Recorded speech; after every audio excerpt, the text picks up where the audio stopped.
Hello and welcome to earreadthis, Edinburgh's most powerful book podcast. Today's interview is with the Edinburgh-based writer Krystelle Bamford, whose debut novel Idle Grounds came out earlier this year.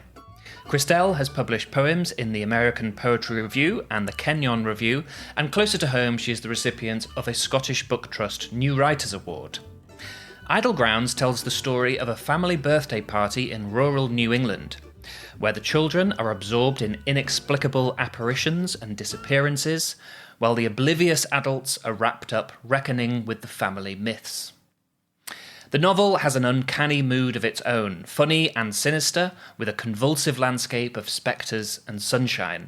Occasionally, it reminded me of authors I love, like Bridget Brophy and Muriel Spark, and it also has one of the best and fullest portrayals of a child's perspective I can remember reading in a long time.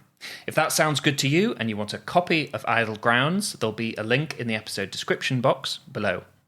Now, our conversation today ranges from Edinburgh to the horse country of New England, taking in problematic narrators, the truth and cruelty of a child's eye view, and the difference in shape taken by narrative and poetic meaning. I started off by asking Krystelle about the poem that became the seed of Idle Grounds.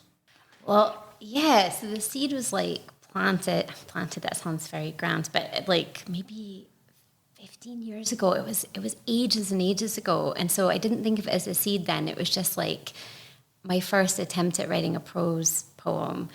And it was, what was it about?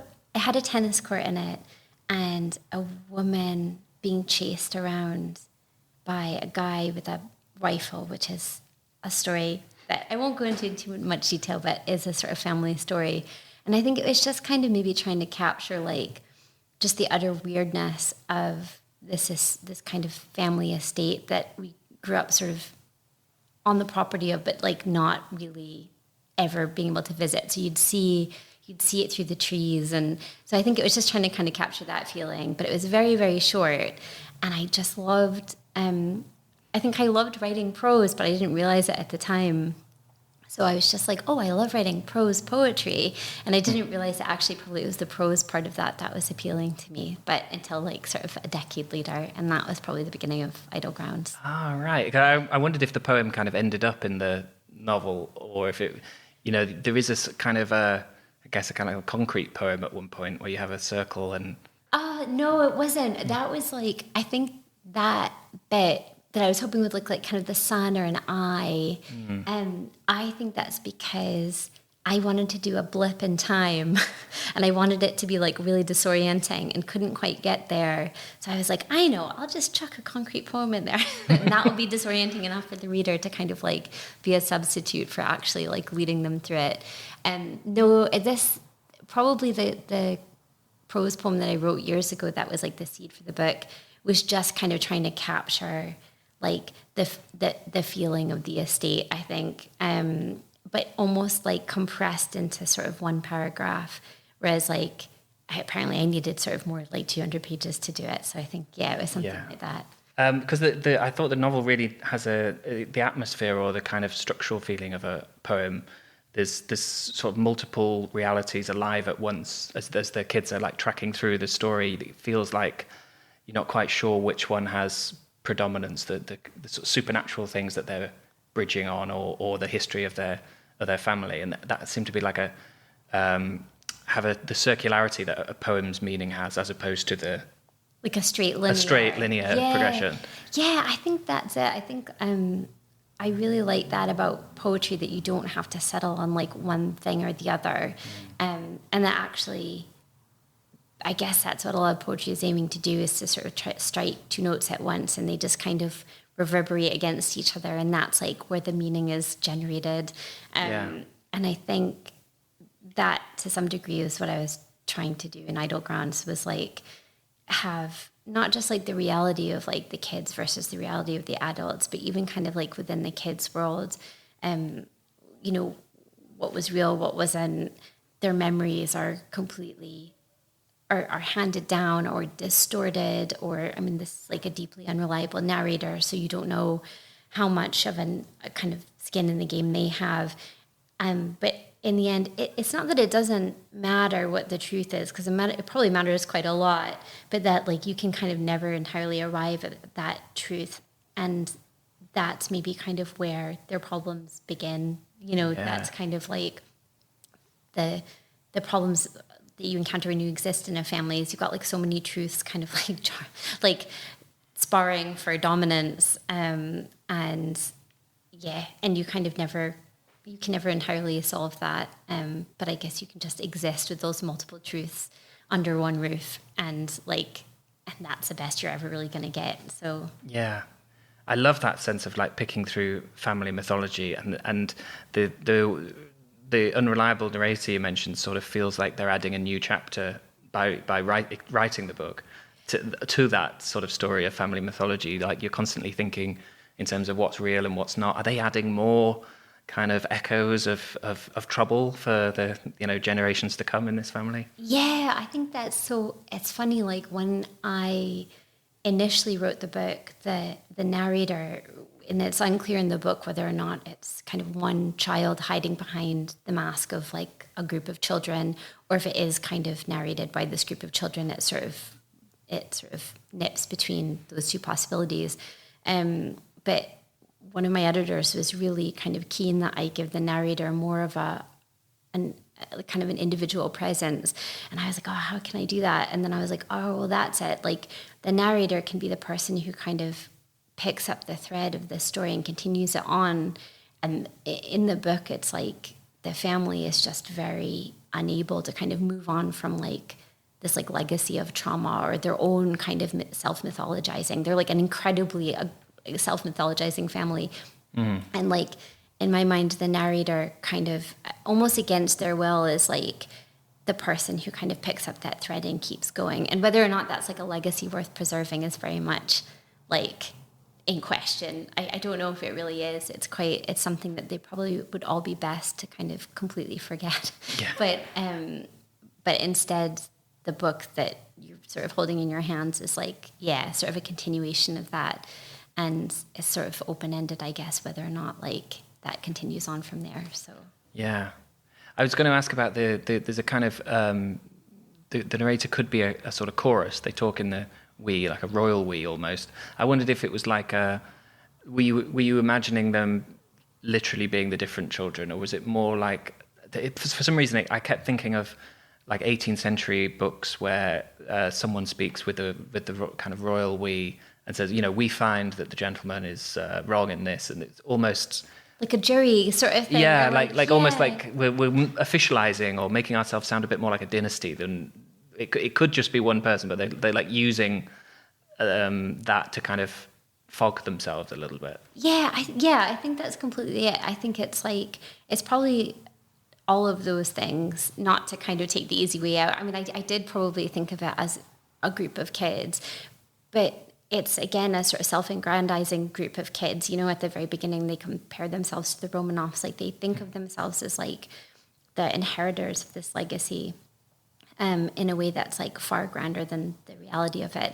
And probably that we is that kind of royal we, or, like, an institution speaking. Or, and it provides, like, a handy get-out clause, doesn't it? Because you don't have to take complete responsibility for what's happening and what you're kind of reporting back. Because it's not really you, it's the we of the family, the we of the kids. Yeah, I thought the circularity that keeps coming up, like the kids on their march with a very clear objective, but end up walking in circles, and the sense everywhere of time being arrested, like they're not moving any quicker than the statue of the jockey. It feels like that they're sort of like coming at them through inheritance. That seemed to like work so well for how kids imagine time as being just limitless and circular and cyclic, almost like in the natural world, but also how traumatic memory has a kind of circular time to it. So you get stuck in tragedies and you don't move on from it. Did you think of it as like a combination of those two, or those two kind of hitting each other? Yeah, I think so. I mean, I think like I definitely wanted the book not to feel endless, because that's probably never a great quality for a book to have. Well, it's very short for an endless book. Yeah, that's right. A very compressed endlessness.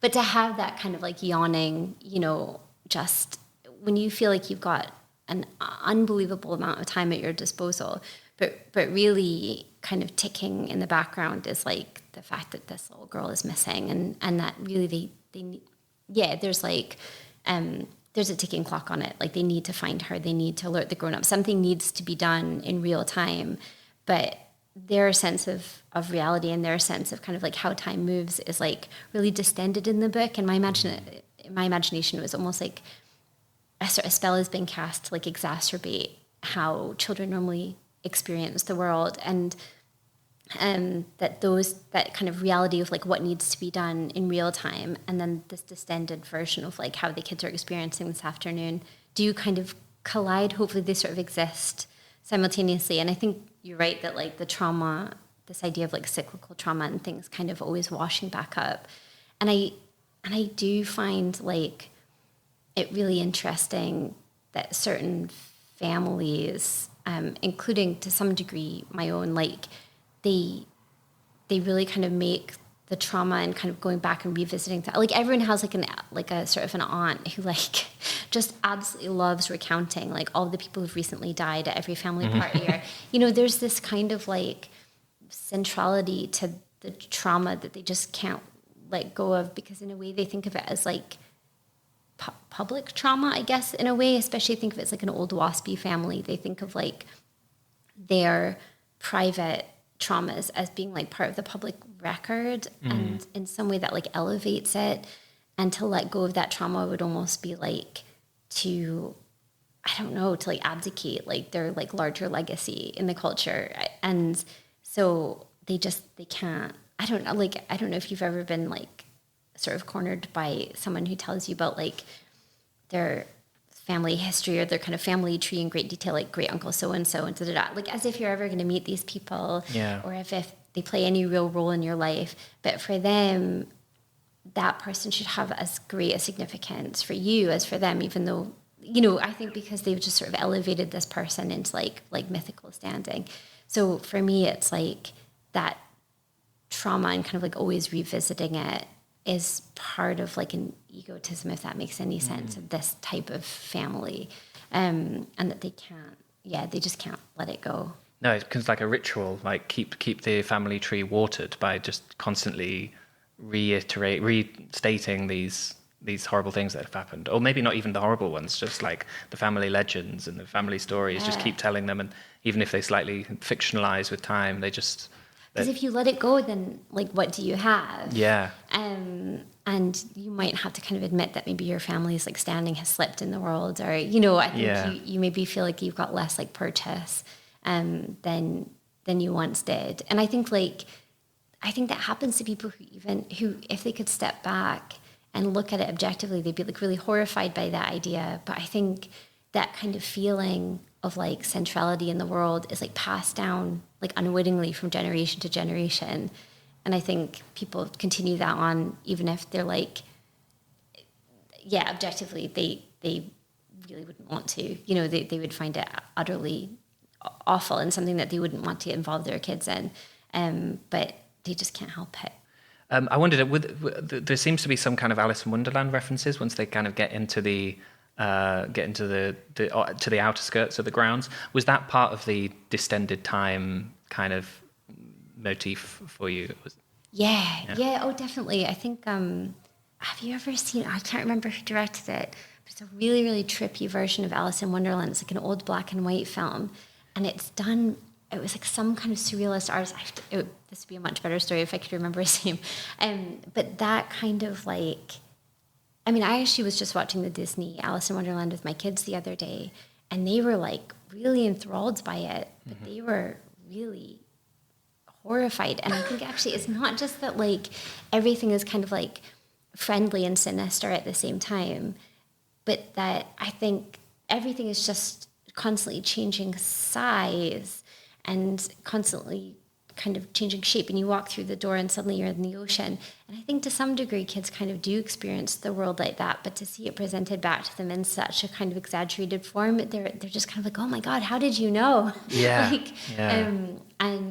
think definitely that kind of thing had a big influence on me. I love the way that the kids in the novel have that. You're so good at writing about the like intuitive truthfulness of a kid's eye, and just like taking things at face value, but they're critical in a way that adults have lost the ability to be critical. Like I love the line about a chicken. Chickens were to be feared or mistrusted because they want you to think they're soft, but they're actually quite sharp. There's a line like that. I just think that's so like laser kid focused. Oh, thanks very much. Yeah, it's funny because like I don't know if the voice is like entirely truthful to the way that like kids experience reality. Like I think the voices, maybe it bounces back and forth between like a more knowing kind of like adult eye and like kind of that weird truthfulness that kids have, and cruelty, like real like genuine kind of amorality. I think that makes kids so interesting. Like kids can be, I've got two and they're lovely. Kids can be kind of boring sometimes, but they can be incredibly funny and like really trenchant, and it's really freeing to try and mimic that because it's really like no holds barred. Like I think they do have some sense. I think maybe that's it, is that in reality kids do have some sense of like how they're coming off, and they do kind of try to preserve your feelings, and they have like social skills, I think, whereas like maybe the voice in this book doesn't have that filter because they're not really speaking to someone else in the room. They're speaking to like anonymous reader. So their cruelty, like, is not as tamped down as it would be, I think, in an actual child. So it was fun. It was fun to do because those like the gloves were off a little bit, even from like a child's point of view. Yeah, I was kind of wondering, like, if this narrator is casting back, are they making any attempt to flatter themselves, because they don't seem to have forgotten what like a lot of adults seem to forget about kids, that they're cruel. There's so many kids in fiction or in remembered are like bland innocence, or serve some purely symbolic purpose or something, and they don't remember like how like stratified the kid society is and how cutthroat it can be and brutal. Did you always have in mind that the kids were where you were going to have the most focus? Because it feels like a book with the same structure might like hop 50 and 50 between the older generation and the younger and bounce off, but we really kind of follow. We kind of cut through the parents' legs. It feels like we're very much in the kid world for most of it. Yeah, well, it's a really good question. I actually did initially have it veer between the kids and the adults, and I had a kind of very traditional and interspersed between this kind of like weird collective third person voice. I had just very traditionally told third person about the individual kind of adult siblings, like the parents of the kids, to try to maybe give more background on like what actually happened in the family, to kind of give more of a grounding, I guess. And then I was at my writers group, and one of the fellow writers was just like, just cut all that out. Like, you don't need any of that. I think they hadn't even read it, but I had said like, oh, this is what I'm doing. And she was like, oh, you just need to kind of focus on the kids. And I was like, I was worried it wasn't really sustainable because it does feel like a really strong flavor. And I was like, is someone going to be able to sit there with this voice for 200 pages? But yeah, I think maybe the intermezzo, so once in a while, like a little chapter crops up that kind of tries to give some background on like what so I think maybe that's how I tried to resolve that, to give these like little interludes where they kind of flash back to some other, like some handed down story that gives you some idea of why this particular family is so unhappy. So yeah, originally it was meant to be like a combo of adult and kid. And then it just felt like the kids were definitely the most interesting bits. Like that was where, I think that was where my heart was. I was just worried that wouldn't be necessarily like where the reader's heart was. But yeah, anyway, I've done it anyway. It's too late. So. Yeah, but I think it works great because you get the kids, you get the adults' storyline explored in a kind of removed way, when the kids are like picking through the sort of wreckage of their lives or their mementos and their old furniture, literally, and their hand-me-downs and stuff. So you can sort of piece together what's happening. You don't necessarily understand the tensions straight away, but it felt to me like the supernatural threat that the kids were facing, that the adults were turning a blind eye to seemed to have some kind of relationship with the adult trauma that was being hashed out kind of back at the house. Like they were kind of manifesting what their kids were experiencing.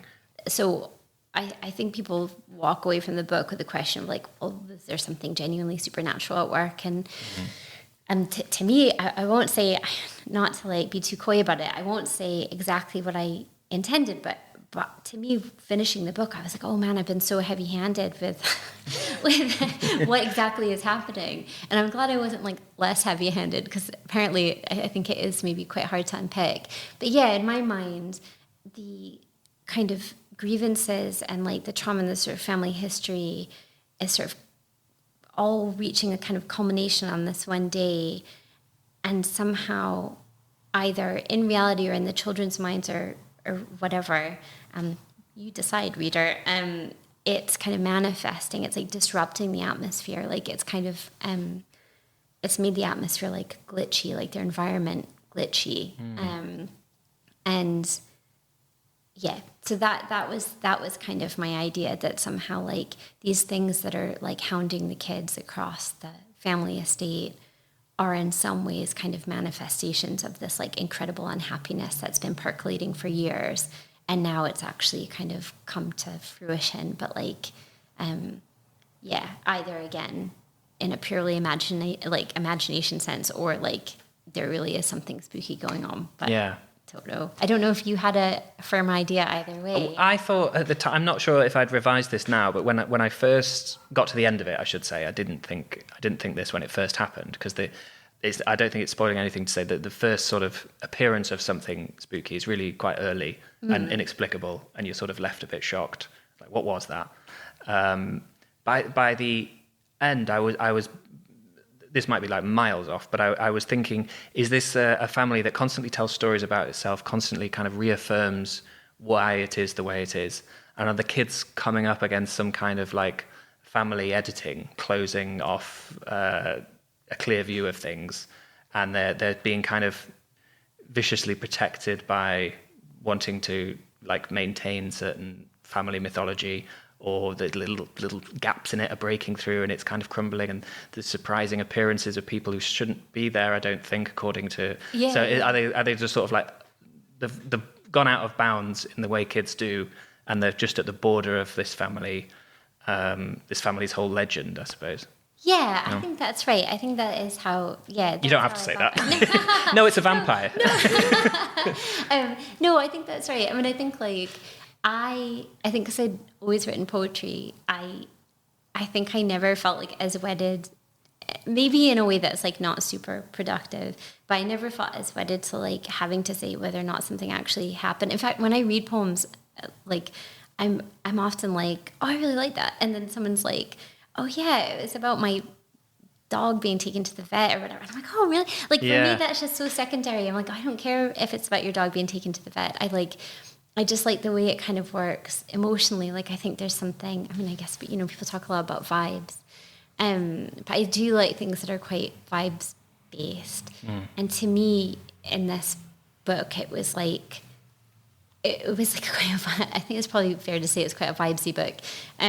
But I was hoping to try to tip that into kind of like, but these vibes might have genuine kind of like materiality, serious life-changing repercussions, but it's just like you don't know until it's too late whether or not it's like purely vibes, or if there's actual kind of like some material like consequence at the end of it.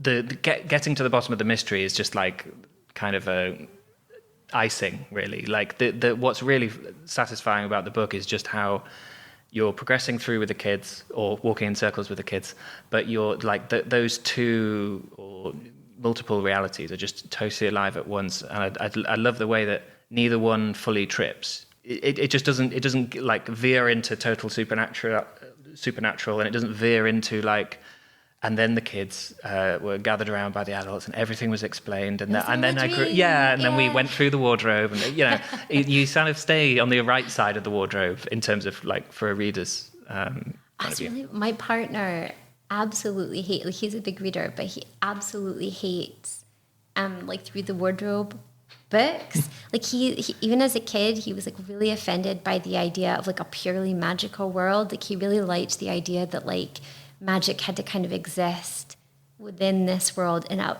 like a reasonably plausible way. And if it just went full out like, or it had to be wholly fantastical. But this kind of thing where it existed side by side, but not kind of like within. He's like really, really against it. So I don't know if that kind of like, I've been living with him for too long, and that just sort of pervaded my like that balancing act I was trying to keep in the book. But I'm like, no, it can't be like it can't be a through the wardrobe thing. But I think for the kids, it a lot of times it does feel like that. Like, so I like grew up just in a place that wasn't entirely rural, but did have large kind of tracts of like, forest and fields, and you could access kind of the outdoors really easily. And we were like of the age and kind of in the era where you're allowed to sort of go out and just wander around all day, just like packs of kids. So in that way, the book is very much like based on my childhood. But I think when you kind of step over that boundary between like the adult world in which you're like very observed and, there's a clock on the wall and, you have to be certain places, certain times. And it's just that the idea of being unobserved that throws all those rules out the window. And it does feel like magic. I mean, it does kind of have that, like, again, we talk about distended, but, this idea that like the shapes of things just don't hold anymore, I think, when you step away from that kind of more rigid world. And so, yeah, I think like for me, looking back on like playing in the woods for hours and hours as a kid, that did genuinely feel quite magical. Like it did feel like not just like, we didn't see any like gnomes sitting on mushrooms or, and nothing like that. But I think, your sense of reality becomes like very heightened. And like that, just the fact that like, even if it doesn't happen, there's a possibility that something might happen. The possibility of something happening does change your experience of reality completely. And I think like, so those experiences in the woods, even if nothing actually happened, just like the variables made it like incredibly like potent. And I think that's why, maybe that's what I was trying to kind of get across, but again, in a sort of heightened way, maybe, or a more sort of exaggerated way. I love how the there is no kind of real world and then through the wardrobe, because that feels as unstable and closer to child reality than just a moment where you walk through a magic portal and then suddenly, I guess we've got to read that as your awakening or your some kind of spiritual transcendence or something. Instead, it's like, no, the weird stuff is brushing up against the like normal detritus and the stuff of life, the mum's car and the rubbish and whatever. Oh, it's completely integrated. Like I remember when I was really little, my dad was like, it's gonna make him sound quite weird, but he was like someone who's really interested sort of in the occult.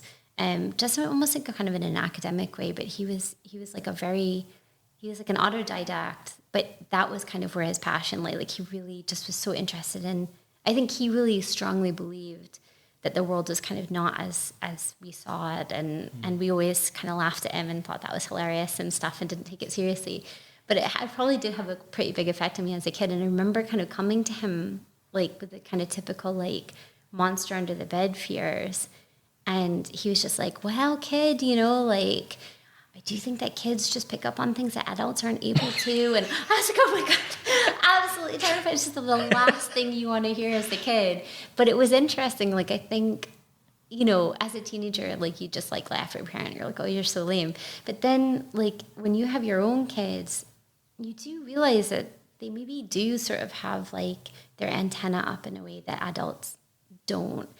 And that because like their categories aren't as like rigidly fixed, they're just able to see things in a way that we can't. And that's probably like a really complicated way of saying something really simple.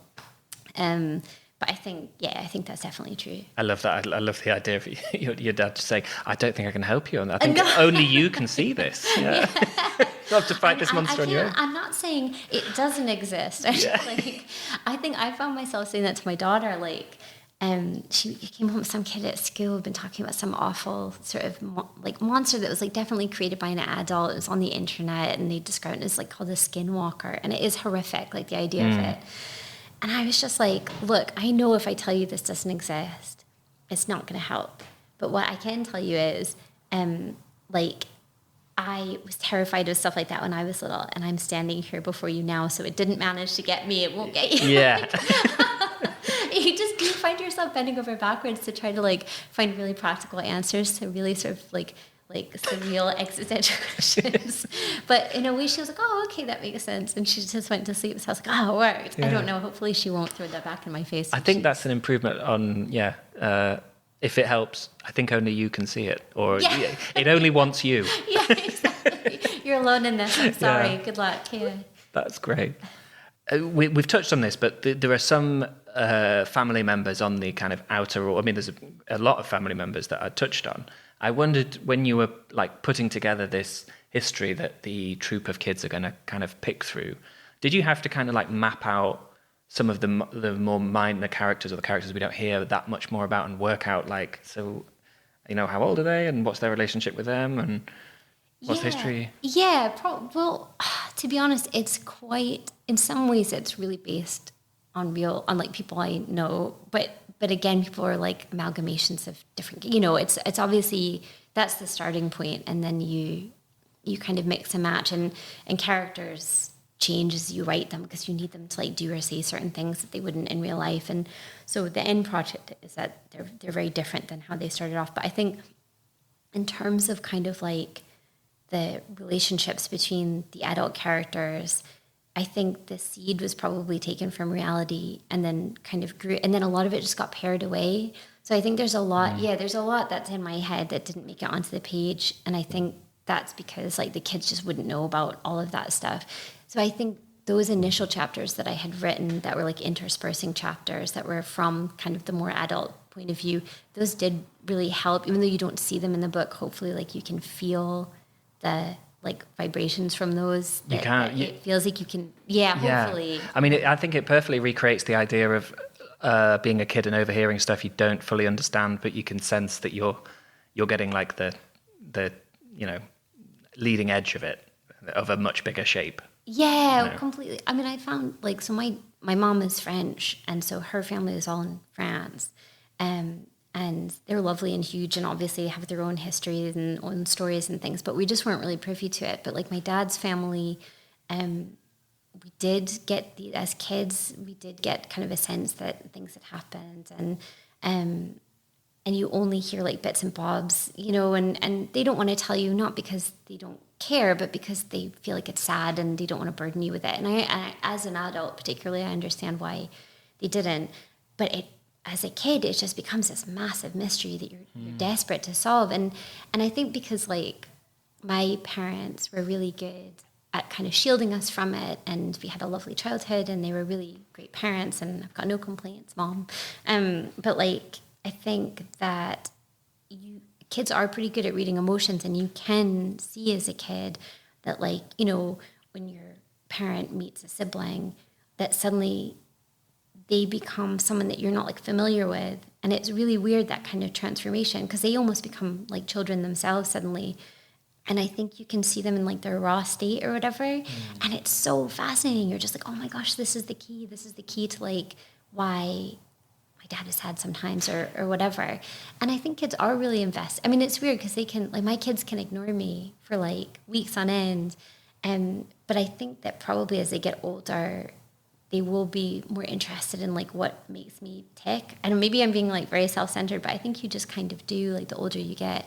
And I think like that's it's more interesting to kids than adults are willing to acknowledge to themselves, because it's really inconvenient. It's inconvenient that your kid's interested in you a lot of the time, because you want to like have a full adult conversation and be able to talk about something awful that happened on the news or whatever without your kid sort of like chiming in.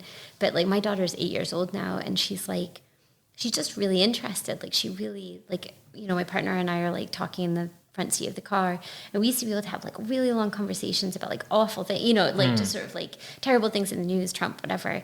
And now she's like, oh, what's an execution? And you're like, my dad. but it's fair enough. It's like she's starting to kind of see that the world is this big thing, and that we're not just like mom and dad, that we're like people in our own right. And that must be like quite a weird thing for her. So you start with this plural narrator, or this narrator that's presenting as plural, starts with this little story about the Romanovs, which you mentioned, and it's a great kind of like tuning fork for the novel, because it gives you a real sort of sense of doom, but it also kind of frames these children kind of as opulent, or as kind of upper class, I suppose. Were you thinking? Was that because you think the family are kind of literally better off, like upper middle class, or I don't know how you say it, but or is it more like the kids' society being very like bombastic, and there's a kind of glorious leader, and there's all of that kind of swagger that comes with a tribe of kids? Yeah, I think probably maybe more the former, actually. I think in my mind, like the Romanovs were like a very loving family, but like to them and to Russia, like they were the sort of center of this universe. And I think that for the kids in the book, their family is the center of the universe. It's like their history is, again, as I said earlier, sort of public history, like that kind of thing, where, and also it's just a very like closed off family in terms of like, I think, so basically it's kind of both. So to some degree, I think it's just families in general, like the way kids view families, their family is the most important. But also like this particular family isn't necessarily like super well off, but they come from like a kind of WASP, old New England, like old money tradition. They're not necessarily like paragons of that, but that's certainly like the water that they swim in. And I think that like, again, this is where maybe the book gets more, it's like very sort of location specific. There is like a real culture of that kind of a family being like intensely private, even though kind of like their family history is like, you'll see the names on sort of buildings and hospitals and all this stuff. Like the actual stuff of their family life is like very hidden. So it's a really funny, like public private thing. And to me, the Romanovs really represent that. They're like the family in Russia, but they also managed to conduct this like intensely kind of private, like home life at the same time. And I think like those two things kind of crashing into each other, and like the unfolding disaster, the puncturing of this like incredibly private life was like really interesting to me. So I think probably that's where that came from initially. And then like in terms of them being like really, I mean, I think it would maybe be easier to talk about if the family were like, I don't know if you know the book Cheerful Money by Tad Friend, but it's very much about this very old, very waspy, like not even the Kennedys, because I think the Kennedys are meant to be sort of like déclassé, but like Jackie Onassis's family, like that kind of thing, or like Grey Gardens, like that very.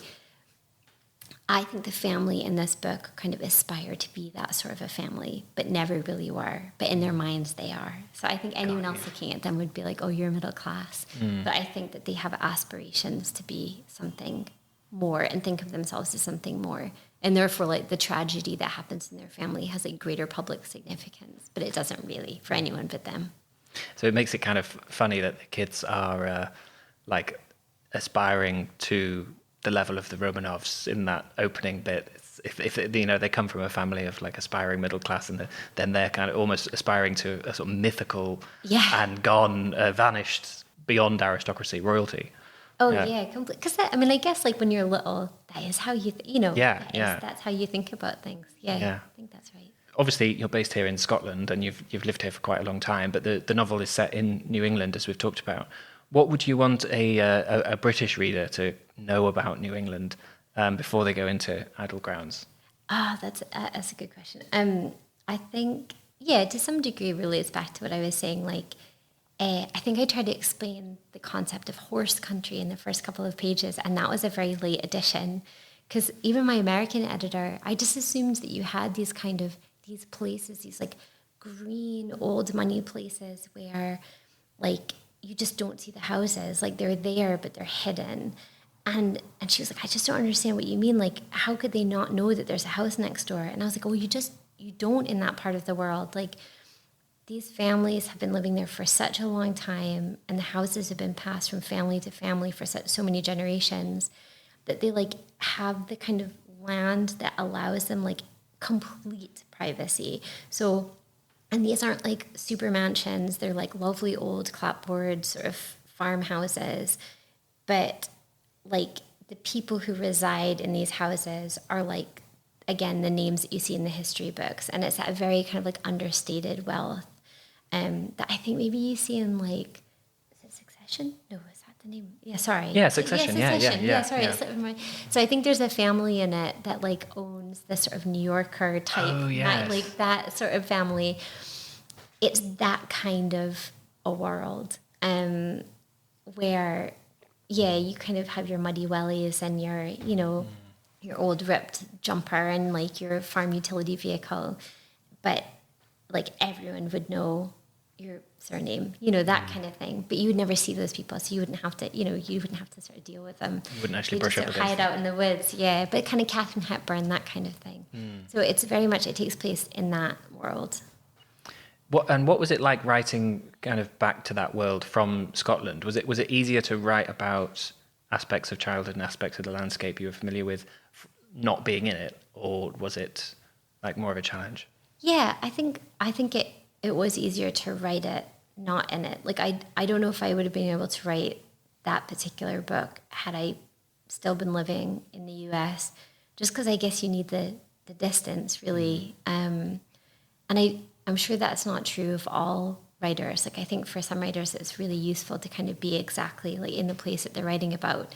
But I think also because it was like tied up with like my childhood and not exactly people I knew, but kind of like roughly like using bits and bobs from like people I knew's lives. If I were too close to it, I think I wouldn't have known which details. I think for me, I need the picture to get blurrier in order to kind of like see which details stand out. And if everything is in like really high relief, I think it's really hard to kind of know. Overwhelming. Yeah, that's how I feel. But again, I think that's maybe just me. No, I don't think it. I wouldn't know how someone goes around writing an Edinburgh novel whilst they live here, because it like changes so rapid. Like your neighbourhood changes so rapidly in somewhere that's constantly being built up and taken down and stuff. And Yeah, you probably feel too much fidelity to the place. It's like, yeah, I mean, again, it's like writing about someone you live with. I mean, I feel like that would be nearly impossible unless you're just really good at kind of suddenly distancing yourself and being quite like incredibly objective. But yeah, I think I would just get really lost in the detail basically. So, and I wrote it during the pandemic, so I couldn't go home. So there was something really nice about being able to like write myself back to that place and also because my kids are still quite young, but during the pandemic I like couldn't bring them back to do the things that I'd experienced in childhood. I think it was kind of nice to remind myself of like what it felt like to be a kid in that place, because I wasn't able to like kind of experience it through my own kids, which I think is one of the really nice things about being a parent, is being like, you know, this is what I used to do, here's where I used to go, and I just like wasn't able really to do that. So yeah, I think probably the book on some level was just scratching that itch. Yeah. And kind of a similar question. You're casting back to New England. Was there any fight to keep like Scotland seeping in, or was there anything from kind of Scotland that ended up in the mix? Maybe. I mean, I think like probably like writers I was reading at the time. So I think there's like I think I heard you guys talking about the driver's seat, Muriel Spark. Oh yeah. And I really love her, but I've come to her quite late. And I think there's a certain kind of like steely unpleasantness that I really love in her writing that I think I was kind of stealing from her, because I remember feeling I was reading lots of her at the time. So definitely like, I don't know if Muriel Spark, I probably couldn't cite her as a direct influence, but I definitely just like love her so much that I think she's probably rubbed off on me in that book quite a lot. But no, I think I don't know if I could write a book based in Scotland. Again, while living in Scotland, it would be hard. But I think because my partner is Scottish, I maybe don't feel like I've got the right. Yeah. I don't know. I mean, I think I could maybe write a book. I don't think you have to write about what you've experienced directly. Like that feels like incredibly limiting. But yeah, I think in terms of like writing an Edinburgh book, I don't know. I don't know if I could do it. Yeah. I'd have to move away. I'd have to move back to New England, and Yeah. I would be like the local Edinburgh expert in New England. So Yeah. then I feel like I could get away with it as long as it never made it back to Scotland. Maybe that's the key. You have to kind of feel like you're the ambassador of that place wherever you are. So you're really the only person who can write. Yeah, for, no one can contradict me. You exactly. have no idea. Yeah. Yeah. Exactly. What's it been like with the book coming out in both places? So you're a resident of Scotland. You're writing about New England. Presumably, it's been released in both sides. Has there been a difference in response to people who have a more first-person connection to the location and the geography you're writing about? Well, yeah, it's funny. It got picked up in the UK first, and that's where it went out first, and that's where my agent is. And in the US, it was kind of a harder sell, I think, actually.